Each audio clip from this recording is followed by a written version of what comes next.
아니하리이다. 아멘. 자, 우리 인사하겠습니다. 은혜 받읍시다.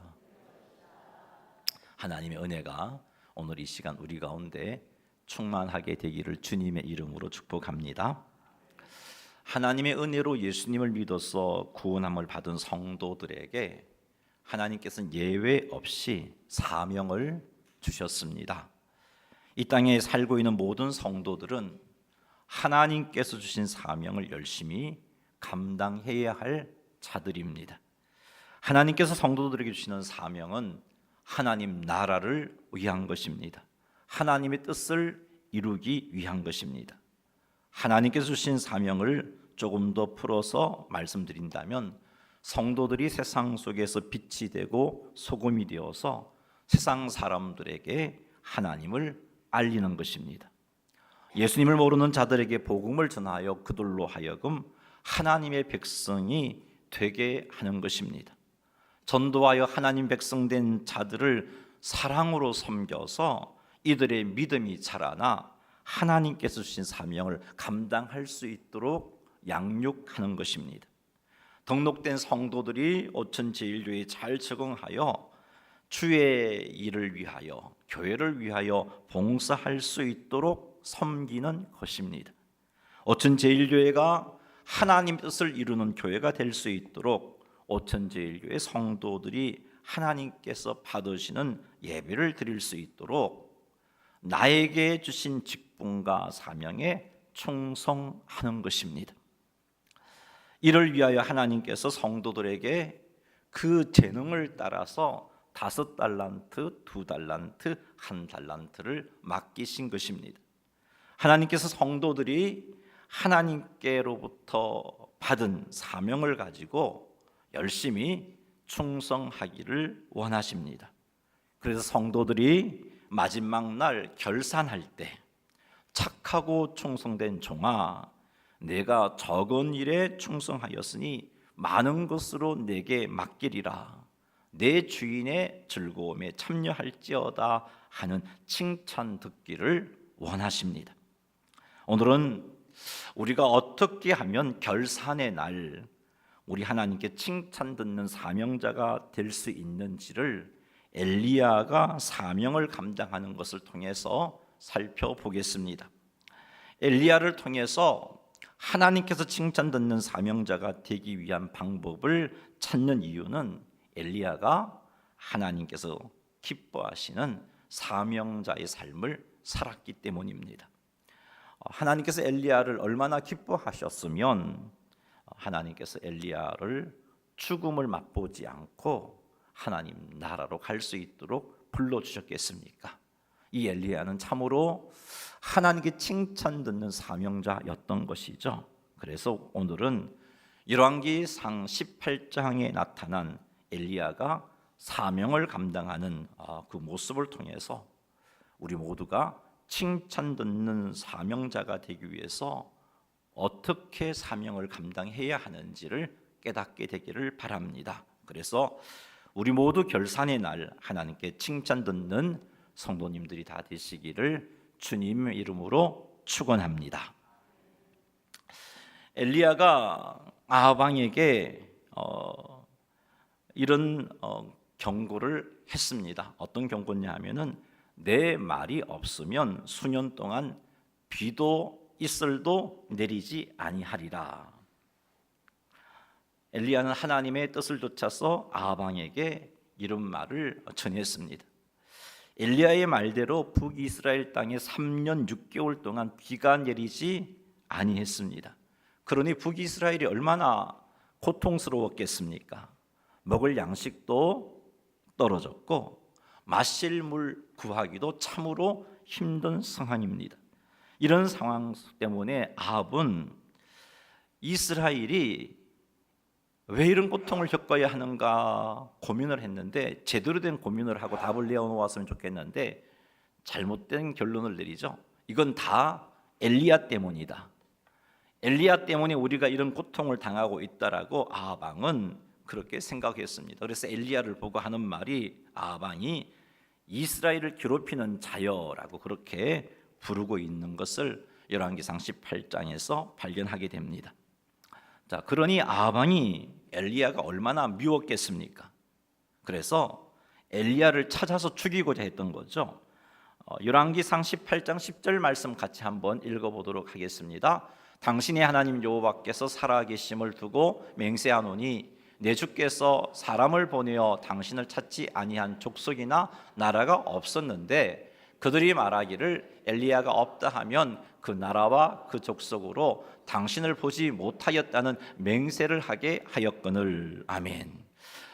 이 말을 볼 때 아방은 사람을 보내서 엘리야를 찾고자 여러 곳에 사람을 보냈구나 하는 것을 알 수 있습니다. 18장 10절 표현에 의하면 엘리야를 찾지 아니한 족속이나 나라가 없었다라고 말할 정도니까 곳곳에 사람을 보내어서 엘리야를 찾고자 했습니다. 왜냐하면 엘리야 때문에 이스라엘의 가뭄이 왔다고 생각을 했기 때문입니다. 그래서 엘리야를 잡아서 죽이면 이 문제가 해결될 것이라 이렇게 생각했던 것이죠.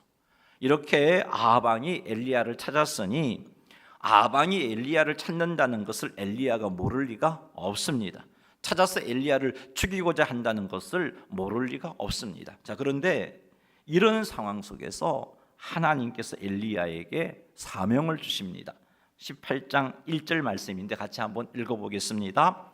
많은 날이 지나고 제3년에 여호와의 말씀이 엘리야에게 임하여 이르시되 너는 가서 아합에게 보이라. 내가 비를 지면에 내리리라. 아멘. 하나님께서 엘리야에게 주신 사명은 무엇이냐면은 너는 가서 아합 왕에게 보이라 하는 사명이었습니다. 여기 보이라에 해당하는 히브리어가 가지고 있는 의미는 단순히 보이는 것만 의미하지 않고 이해시키라라는 의미도 들어가 있습니다. 하나님 지금 엘리야로 하여금 아합 왕을 이해시키라고 말씀하고 있습니다. 이것이 엘리야의 사명입니다. 무엇을 이해시키라는 것인가? 1절 하반절 말씀에 내가 비를 지면에 내리라 하신 이 말씀을 통해서 우리는 짐작할 수 있습니다. 하나님께서 엘리야를 통해서 아합 왕에게 이해시키고자 하신 것은 3년 6개월 동안 비가 오지 않은 것이 하나님께서 내리지 않으심이다 하는 것을 깨닫게 하라는 겁니다. 그리고 이제 비를 내릴 것인데 그건 역시 하나님께서 하신 것이다.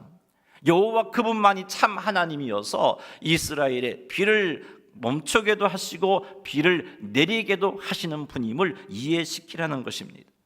이를 통해서 이스라엘의 참 하나님은 바알도 아니고 아세라도 아니고 여호와 그분이다 하는 것을 이스라엘로 하여금 아합으로 하여금 깨닫게 하라는 것이었습니다. 이것이 하나님께서 엘리야에게 주신 사명입니다. 자, 그런데 여러분 앞에서 말씀드렸듯이 엘리야가 아합 왕에게 나아가는 것 어쩌면 목숨을 내어놓아야 하는 일인지도 모릅니다. 지금까지 아합 왕이 엘리야를 찾고자 얼마나 애썼습니까? 엘리야를 죽여서 이 문제를 해결하겠다고, 엘리야는 이스라엘을 괴롭히는 자인데 살려두어서는 안 된다며 많은 곳으로 사람을 보내어서 엘리야를 찾았던 왕이 아합 왕 아닙니까? 그 아합 왕에게, 그 아합 왕 앞으로 엘리야를 하나님이 보내시면서 아합을 이해시키라고 말씀하고 계신 겁니다. 여러분 참으로 부담스러운 명령입니다. 아니, 두려운 사명입니다. 이러한 사명 앞에 엘리야는 어떻게 행동했습니까? 2절 말씀 읽어보겠습니다. 엘리야가 아합에게 보이려고 가니 그때에 사마리아의 기근이 심하였더라. 엘리야는 하나님께서 그에게 맡기신 사명이 굉장히 부담스럽고 위험한 일이었지만 하나님께서 주신 사명을 받아들였어요. 못합니다 그러지 않았어요. 너는 가서 아합에게 보이라는 하나님의 이 명령에 즉시 반응해서 엘리야는 사마리아 성, 북이스라엘의 수도이죠, 그곳으로 엘리야는 나아갔던 겁니다. 엘리야에게 참으로 부담이 되는 사명이었지만, 목숨을 걸어야 하는 사명이었지만 엘리야는 그 사명을 받아서 아합에게로 나아간 것입니다. 엘리야가 이렇게 부담스럽고 목숨을 걸어야 하는 사명임에도 불구하고 그 사명을 받은 것은 그에게 사명을 맡기신 분이 왕이신 하나님이었기 때문입니다.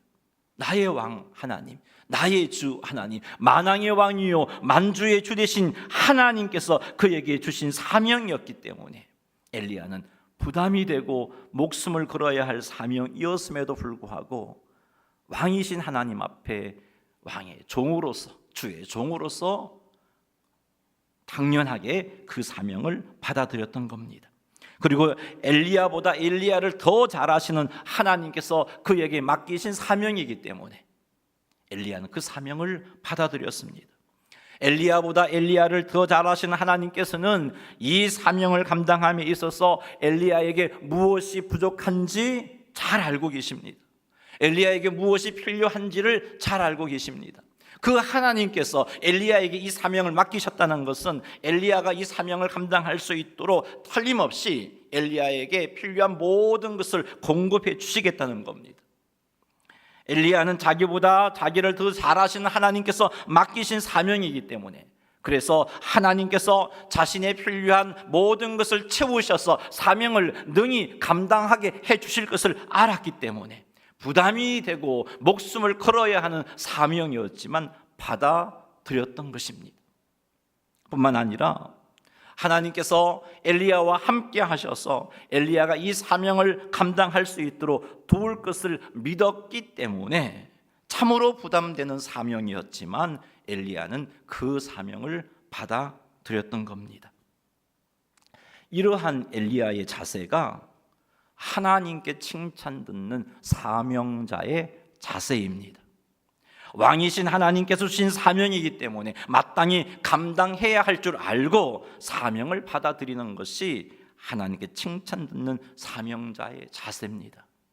우리는 찬양으로 왕이신 나의 하나님이라고 높이고 기도할 때 찬양할 때마다 하나님을 향하여 주님이라고 부르고 있다면, 정말 그것이 나의 진정한 믿음이라면 왕이신 그분께서, 주님이신 그분께서 내게 맡기시는 사명 앞에 아니요 라고 할 수가 없는 것이죠.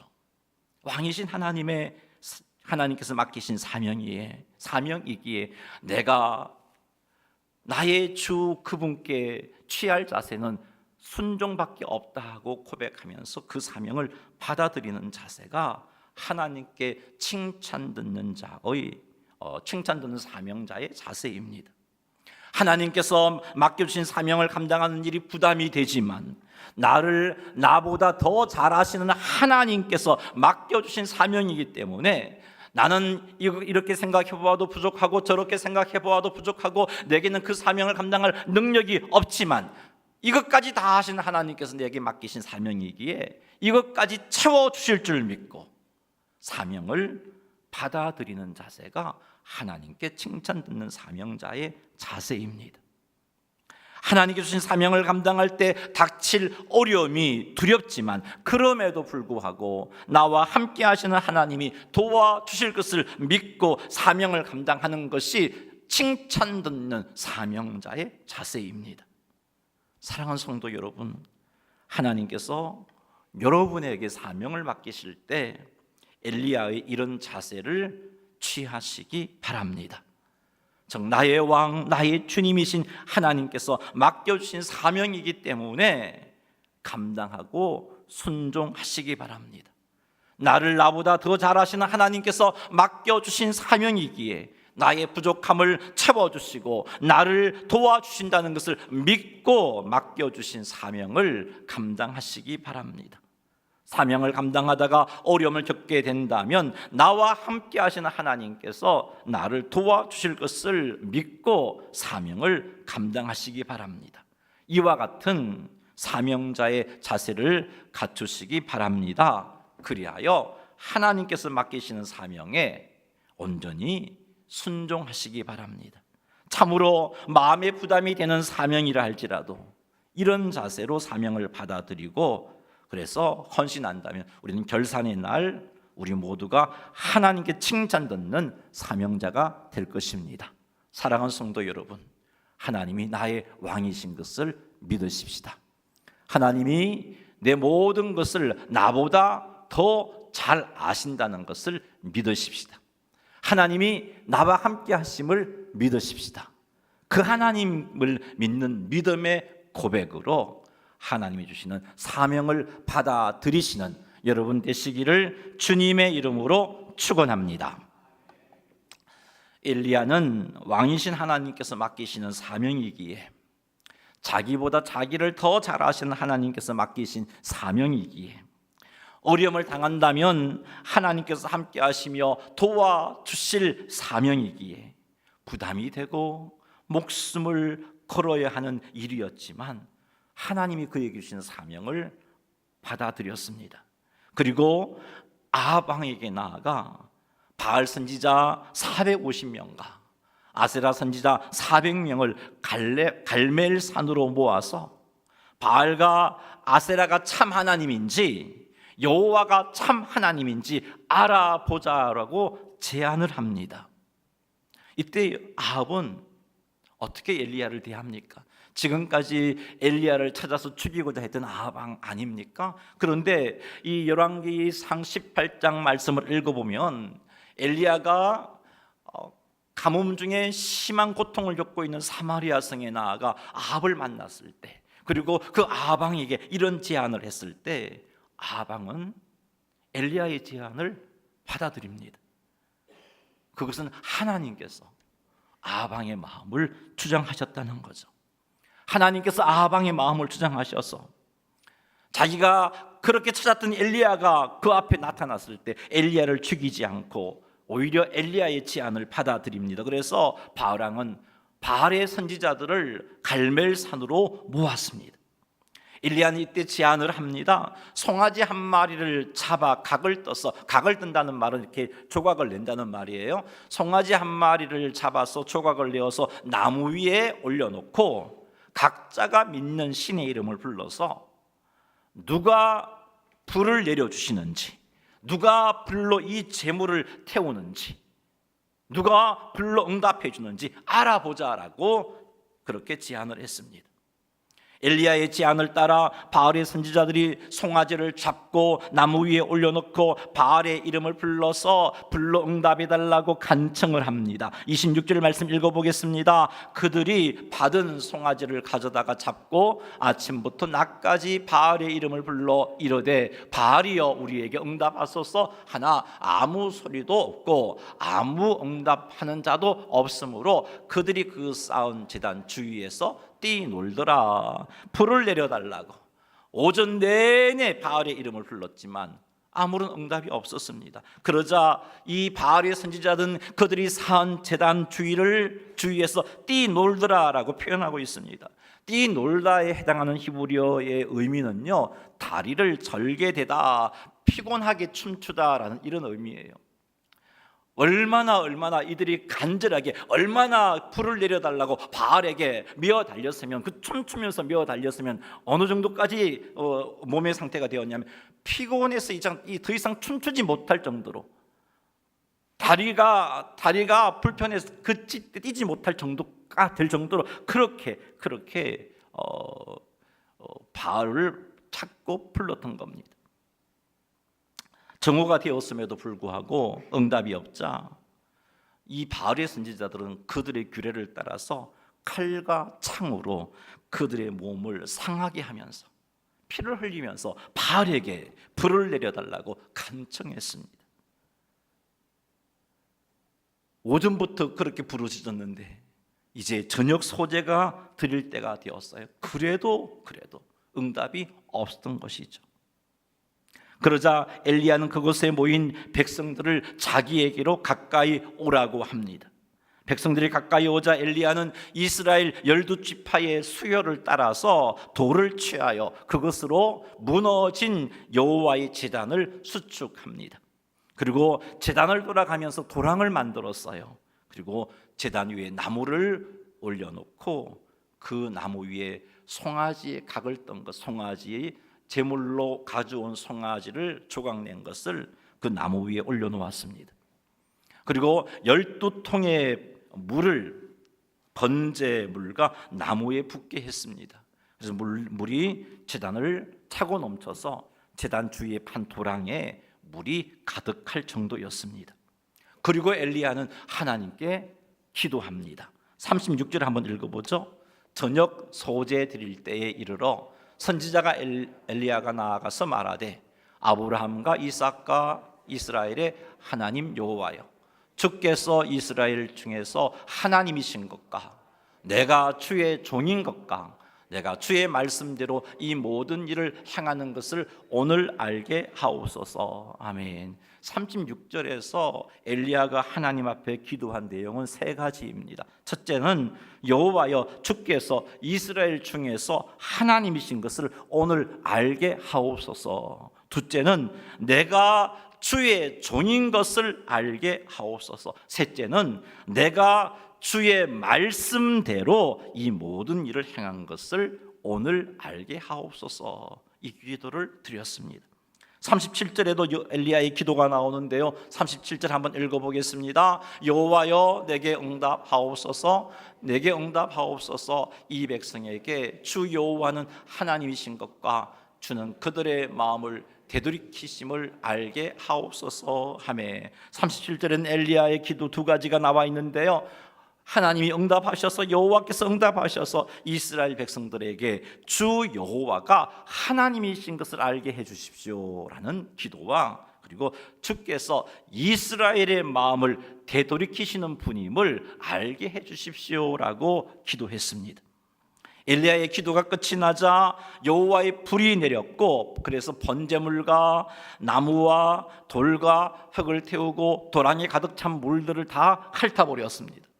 이것을 본 이스라엘 백성들은 두려움에 쌓였습니다. 지금까지 여호와가 참신인지 바알이 참신인지 결정하지 못하고 그렇게 우중충하게 서 있던 그들이 이 사건을 통해서 깨달았던 거죠. 하나님이 얼마나 크신 분인지, 얼마나 두려우신 분인지 깨달아서 그들은 엎드릴 수밖에 없었습니다. 이스라엘 백성들이 그곳에 엎드려서 말하기를 여호와 그는 하나님이시로다, 여호와 그는 하나님이시로다 두 번씩이나 고백했다는 것은 정말 하나님의 임재 앞에서 거꾸로져서 고백하지 않을 수 없는 자리까지 들어갔다는 거죠. 여호와 그는 하나님이라고 고백하는 그때 엘리야는 백성들에게 바알 선지자를 잡아라고 명령을 합니다.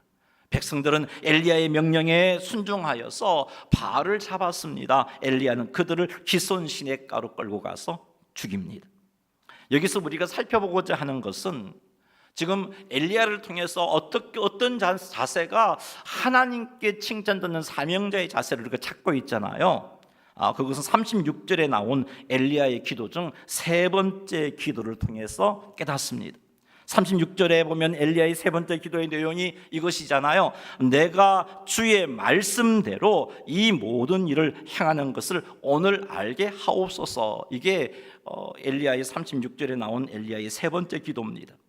엘리야의 이 기도를 통해서 엘리야가 하나님 주신 사명을 감당하는 자세를 우리는 발견합니다. 엘리야가 사명을 감당하는 자세는 하나님의 말씀대로 사명을 감당했던 겁니다.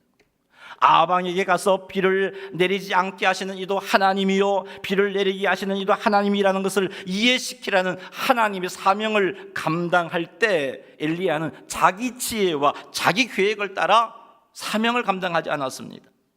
아방에게 바알의 선지자를 모아달라고 그렇게 요청한 것, 그것이 엘리야의 생각도 아니요 엘리야의 계획도 아니었습니다. 갈멜산에서 바알이 참 하나님인지 여호와께서 참 하나님인지 알아보자며 바알의 선지자와 엘리야가 각기 자기의 신을 불러서 불을 내려달라고 강구하게 한 그것이 엘리야의 계획이 아니었고 엘리야의 생각이 아니었던 거죠. 세 번째 기도를 보니까 내가 주의 말씀대로 이 모든 일을 행한 것을 오늘 알게 하옵소서라고 엘리야가 기도했는데, 이 기도를 볼 때 이 모든 것이 하나님의 말씀의 인도를 따라서 엘리야가 사명을 감당한 것임을 우리에게 가르쳐주고 있습니다. 여러분, 아무리 선한 계획이라도 하나님의 말씀과 상관없이 나의 계획과 나의 지혜를 따라서는 결코 하나님께 칭찬 듣는 사명자가 될 수 없습니다. 오히려 이런 자세를 취하게 되면요, 내 마음은 정말 주를 위해서 열심히 내고 싶지만 내가 하는 행동은 오히려 하나님의 마음을 아프게 하고 하나님을 대적하는 행동을 하게 되어 있습니다. 그 대표적인 인물이 누구인가요? 예수님 만나기 전에 바울 아닙니까? 바울은 하나님에 대한 열심이 특심했어요. 그리고 주를 위해서 뭔가 일하고 싶었던 거죠. 그 열심으로 했던 일이 무엇인가요? 주님의 교회를 찬미라는 일을 했어요. 왜 그런 행동을 했나요? 주님을 사랑했기 때문이에요. 근데 그런 행동이 왜 나왔나요? 하나님의 말씀과 상관없이 자기 생각, 자기 계획을 따른 행동이었기 때문인 것이죠. 하나님께 칭찬 듣는 사명자가 되려면 엘리야처럼 사명을 감당할 때 하나님의 말씀의 인도를 받아야 합니다. 그러면 우리는 사명을 감당할 때 하나님의 말씀의 인도를 구해야 됩니다. 하나님의 말씀의 인도를 구하려면 규칙적으로 말씀을 읽고 묵상하셔야 합니다. 내게 맡겨주신 사명을 감당하기 위해서 하나님의 인도를 구해야 하며, 인도를 구하면서 말씀을 읽고 듣고 묵상해야 합니다. 이때 하나님께서는 내가 말씀을 읽고 듣고 묵상하는 그 시간을 통해서 내게 말씀해 주십니다. 어떻게 사명을 감당해야 할지 인도해 주십니다. 그리고 그 말씀을 따라 사명을 감당할 때 우리도 엘리야처럼 하나님께 칭찬 듣는 사명자가 되어질 수 있는 겁니다. 사랑하는 성도 여러분, 사명을 감당할 때 내 지혜, 내 계획을 따르지 말고 하나님의 말씀을 따르시기 바랍니다. 이런 자세가 하나님께 칭찬 듣는 사명자의 자세입니다. 하나님의 말씀을 따라 사명을 감당하기 위해서는 규칙적으로 말씀을 가까이 해야 합니다. 여러분, 2023년도가 저물고 있어요. 혹 우리 가운데 성경을 한 번도 읽지 못했다면 우리는 말씀 따라 살았다고 볼 수가 없어요. 여러분, 하나님의 말씀을 따라 사명을 감당하려면 말씀을 규칙적으로 읽어야 돼요. 말씀을 읽고 듣고 묵상하셔야 합니다. 이 시간을 통해서 어떻게 내가 사명을 감당해야 하는지 하나님의 인도를 구해야 합니다. 그리고 그 인도하심에 쫓아 사명을 감당할 때 주께서 기뻐하시는 사명자가 되어질 수 있는 겁니다. 그러니 사랑하는 성도 여러분, 주의 말씀을 가까이 하시고 그 말씀의 인도를 받아서 사명 감당하시는 성도님들이 다 되시기를 주님의 이름으로 축원합니다.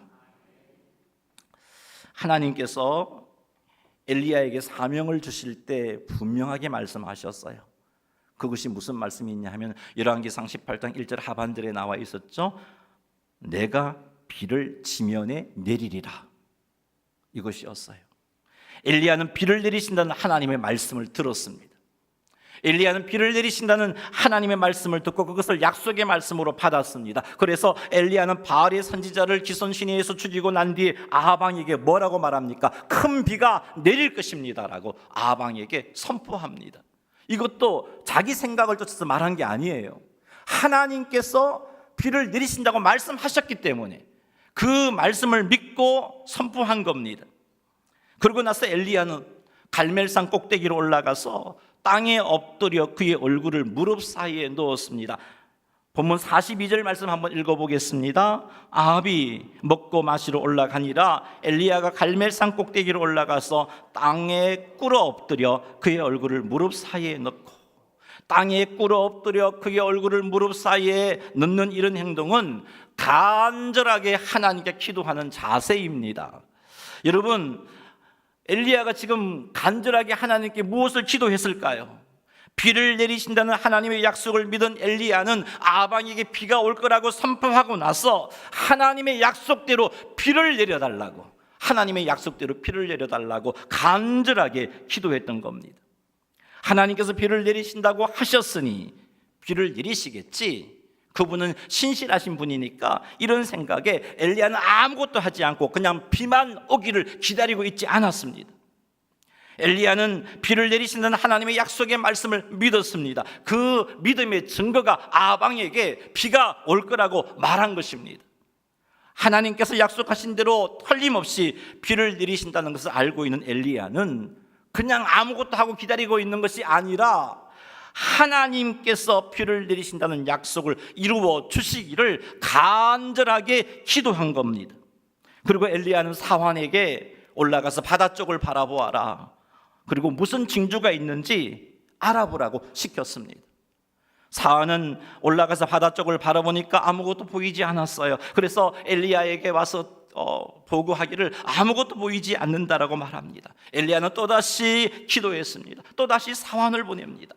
이렇게 간절하게 7번째를 기도했습니다. 7번째 이르러서는 사환이 바다 쪽에서 사람의 손만한 작은 구름이 일어났다라고 보고합니다. 44절 한번 읽어보겠습니다. 7번째 이르러서는 그가 말하되 바다에서 사람의 손만한 작은 구름이 일어나나이다. 이르되 올라가 아합에게 말하기를 비에 막히지 아니하도록 마차를 갖추고 내려가소서 하라 하니라. 아멘. 엘리야는 사람의 손만한 구름이 일어났다는 보고를 듣고서 사환을 아합에게 보냅니다. 그리고 아합에게 이 말을 전달하라고 말하죠. 어떤 말이냐면 비에 막히지 않도록 마차를 갖추어 내려가라고. 그리고 정말 엘리야가 말한 것처럼 조금 후에 하늘이 캄캄해지고 지면에 큰 비가 내렸습니다. 이로 인하여서 3년 6개월 동안 비가 오지 않으므로 고통을 겪었던 북이스라엘의 문제가 해결되었고, 아합 왕에게는 비를 내리시는 분이 하나님이라는 것을 엘리야는 이해시켰던 것입니다. 하나님의 칭찬 듣는 사명자가 되려면 하나님의 약속을 붙잡고 그 약속이 이루어지도록 기도해야 하는 겁니다. 틀림없는 하나님의 뜻인데, 그래서 틀림없이 이루어질 것인데 굳이 기도할 필요가 있을까라고 생각하는 것은 잘못된 신앙입니다. 틀림없이 하나님의 뜻이라 할지라도, 하나님께서 분명히 그 뜻을 이룰 수밖에 없는 일이라 할지라도, 하나님은 하나님의 백성들이 그 뜻이 이루어지도록 기도하기를 원하십니다. 기도하되 한 번, 두 번 기도해보고 포기하는 것이 아니라 하나님의 약속이 이루어짐을 믿고 그 약속이 이루어질 때까지 기도하기를 원하십니다. 이렇게 하는 것이 하나님께 칭찬 듣는 사명자가 되는 길입니다. 그러니 사랑하는 성도 여러분, 하나님의 뜻을 깨닫고 하나님의 약속을 받았을 때 그 뜻과 약속이 틀림없이 이루어짐을 믿으시기 바랍니다. 그리고 내가 받은 하나님의 뜻과 하나님의 약속이 속히 이루어지도록 간절하게 기도하시기 바랍니다. 기도하되 한 번, 두 번 기도해보고 포기하지 말고 하나님의 뜻이, 하나님의 약속의 말씀이 이루어질 때까지 간절하게 기도하시기 바랍니다. 아멘 하십시다. 아멘 소리가 너무너무 없네요. 좀 아멘 합시다. 자, 이렇게 하여 하나님께 칭찬 듣는 사명자가 되시기를 주님의 이름으로 축복합니다. 자, 말씀을 맺습니다. 이제 좀 아멘 하세요. 결론으로 제가 말씀을 정리할 텐데, 정리하는 말씀을 들으면서 아멘으로 이렇게 하나님께 고백했으면 좋겠습니다. 하나님께 칭찬 듣는 사명자가 되기 위한 자세 3가지를 살폈어요. 첫째는 하나님을 믿고 사명을 받아들이고 감당하는 겁니다. 좀 더 구체적으로 표현해 본다면 하나님의 왕되심을 믿고 주님 주시는 사명을 받아들이는 겁니다. 나보다 나를 더 잘하신 하나님께서 주신 사명이기에 나의 부족함을 채워주심을 믿고 사명을 받아들이는 겁니다. 사명을 감당하다가 어려움을 당할 때 나와 함께 하시는 하나님께서 도와주심을 믿고 사명을 감당하는 것입니다. 그러니 사랑하는 성도 여러분, 사명이 주어질 때 거절하지 마시고 하나님을 믿는 믿음으로 사명을 받고 감당하시기를 주님의 이름으로 축원합니다. 꼭 주의 이름으로 축원해야 아멘 하죠. 안 그래도 좀 아멘 하셨으면 좋겠어요. 자, 이미 총회가 끝나 새롭게 세워진 각 기관 임원들은 이런 믿음을 가지고 사명을 감당하시기 바랍니다. 그리고 아직 총회를 하지 않는 우리 기관이 있다면 서로 좀 거절하지 말아서 네가 해라, 나 못한다, 이렇게 하지 말고요, 투표하십시오. 그리고 하나님께서 주시는 사명이라고 믿으세요. 왕이신 하나님께서 맡기시는 사명이라고 믿으세요. 나와 함께 하시는 하나님께서 감당하다가 어려우면 감당할 수 있게 도와주심을 믿으세요. 나를 나보다 더 잘하신 하나님께서 맡기는 사명으로 믿고 그 결과를 그냥 믿음으로 받아들이세요. 이것이 바로 주께 칭찬 듣는 사명자의 자세입니다. 하나님께 칭찬 듣는 사명자가 되기 위해서 갖춰야 할 두 번째 자세는 내 생각, 내 계획, 내 지혜가 아닌 하나님의 말씀대로 사명을 감당하는 겁니다. 그러니 사랑하는 성도 여러분, 하나님 말씀대로 사명을 감당하시기 바랍니다. 이를 위해서 말씀을 가까이 하시고 그 말씀을 읽고 듣고 묵상하는 일에 힘쓰십시오. 이렇게 하여 말씀의 인도를 받고 그 말씀대로 사명을 감당하시기를 주님의 이름으로 축원합니다. 하나님께 칭찬받는 사명자가 되기 위해서 갖추어야 할 세 번째 자세는 하나님의 약속을 믿고 그 약속이 이루어지기를 간절하게 기도하는 것입니다. 그러니 하나님 주신 약속 의심하지 마십시오. 반드시 그 약속을 이루심을 믿으시기 바랍니다. 기도 중에 말씀을 묵상하는 중에 하나님의 약속이 여러분에게 주어졌다면 의심하지 말고 믿으시기 바랍니다. 그리고 그 약속이 이루어지기를 간절하게 기도하시기 바랍니다. 그 약속이 이루어질 때까지 포기하지 말고 간절하게 기도하셔서 하나님의 약속을 받아 누리게 되시기를 바랍니다. 이 세 가지 자세로 우리 2023년을 잘 마무리하시고 이 세 가지 자세로 2024년도에 더욱 하나님께 칭찬 듣는 사명자가 되시기를 주님의 이름으로 축원합니다. 우리 이제 정리된 세 가지 자세를 가지고 한번 기도하겠습니다. 하나님, 주께 칭찬 듣는 사명자가 되겠습니다. 그러기 위해서 오늘 살펴본 엘리야에게서 보았던 세 가지 자세를 내가 갖출 수 있도록 도와주십시오. 하나님을 믿는 믿음 때문에 버겁고 부담스럽고 힘들다고 느껴지는 사명을 외면하지 말고 받아들이는 자가 되게 해주시고, 하나님의 말씀을 쫓아서 내 생각과 내 계획이 아니라 말씀을 쫓아서 사명을 감당하는 자가 되게 하시고, 이를 위해서 말씀을 가까이 하여 읽고 묵상할 수 있게 도와주시고, 그리고 약속을 믿고 약속이 이루어지기를 간절하게 포기하지 말고 응답될 때까지 기도하는 자가 되어서 칭찬 듣는 사명자가 되게 하옵소서. 우리 이 제목 가지고 주의 이름 한번 부르며 기도합니다. 주여, 하나님 아버지, 하나님께 칭찬 듣는 사명자가 되어야 하겠습니다. 우리 모두가 결산의 날에 착하고 충성된 종아, 네가 적은 일에 충성하였음에 더 많은 것으로 내게 맡기리니 내 주인의 즐거움에 참여할지어다 하는 칭찬을 들어야겠습니다. 그러기 위해서는 하나님을 믿는 믿음으로 사명을 받고 감당해야 합니다. 하나님의 왕되심을 믿고 주시는 사명을 받아들여야 되고, 나를 나보다 더 잘하신 하나님께 주신 사명이기에 나의 부족함, 나의 필요를 공급해 주신다는 것을 믿고 사명을 받아들여야 하고, 사명을 감당하다 어려움을 당할 때 나와 함께 하신 하나님께서 도와주심을 믿고 사명을 감당해야 합니다. 우리에게 이런 믿음을 주시고 이런 믿음으로 사명을 받고 감당할 수 있게 하옵소서. 하나님 아버지, 사명자가 갖추어야 할 두 번째 자세는 하나님의 말씀을 따라 사명을 감당하는 겁니다. 우리가 말씀을 통해서 하나님의 인도를 받지 아니하면 내 생각과 내 계획과 내 경험을 따라 사명을 감당하게 됩니다. 이것은 하나님께 칭찬 들을 수 있는 사명자의 자세가 아닙니다. 하나님 아버지, 날마다 규칙적으로 말씀